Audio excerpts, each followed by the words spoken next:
Ayan guys, nandito po tayo ngayon. Kasama ko po si Amir. Patulog na po kami. May picture ni Amir. Si Amir po ay walang dinede, kundi asukal at tubig lang. Ayan po ang aming misyonaring bata. Ayan wala. Dahil di po siya nakapag-work, yan lang po yung daddy niya. Ayan lang po yung inumin niya ngayon. Ay, pagpasensyahan mo na, anak, ay yung dede eh. Wala eh. Ayan, masarap pa, Mer? Ay, di nakapaglaba ang iyong inay at ang iyong tita, oy. Ayan guys, walang madede si Amir pero smile pa rin. Ano yung ulam mo? Kalamansi na lang. Lalam. Ano yung ulam mo? Lalam. Kalamansi? Isang tubig na may konting asukal. Lalam. Tapos kalamansi. Tapos dali natin yung asukal. Oo nga na eh. Nandun ba ba yung kutsilyo? Babalik ba sila dito? Oo. Sige, babalik pa. Ano yan to? Ano ito? Ako'y Ano yan? dahil ako'y uminom ng ilang kape. Itlog. Eh, di magkalamansi tayo para medyo magbaba yung ano ng kape. Ako yung magdala ng guys, mag-uwi kami ng kalamansi bukas kasi maraming kalamansi dito. Si Dayan daw po eh. So, magandang gabi sa inyo lahat. Ang sabi ni Ate Remy, kahit kumuha daw tayo ng kalamansi sa kanila. Kanina yung aming pagbangon, kay ganda ng sikat ng araw. Kami naglaba. Ngayon, kabababa na namin sa bundok na aming pinanggalingan. Marami kami nakasalamuang mga tao. Dahil kami ay nasa gitna ng kagubatan.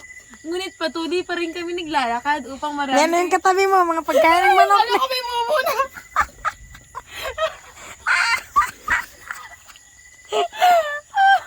Ako'y natakot bigla. Ay, di wag ka naman gayon. May Hindi, nasa likod mo na.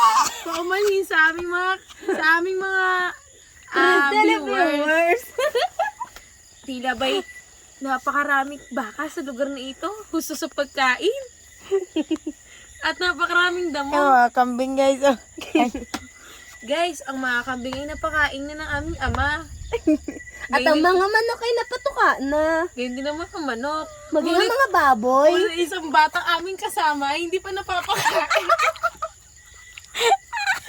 Ang bata aming kasama, Oh, si Amir. naghahanap ng pagkain. Meme daw. Ay, naging kambing na.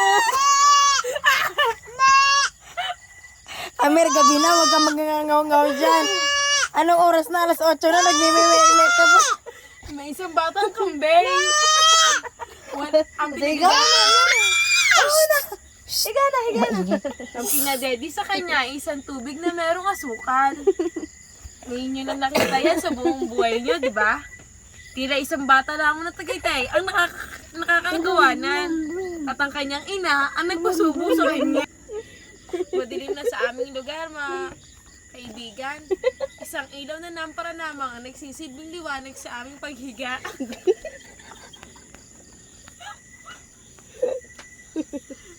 Wala ka maririnig ng ibon at kuliglig.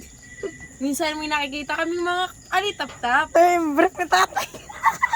Ito nga ba ang aming ulam.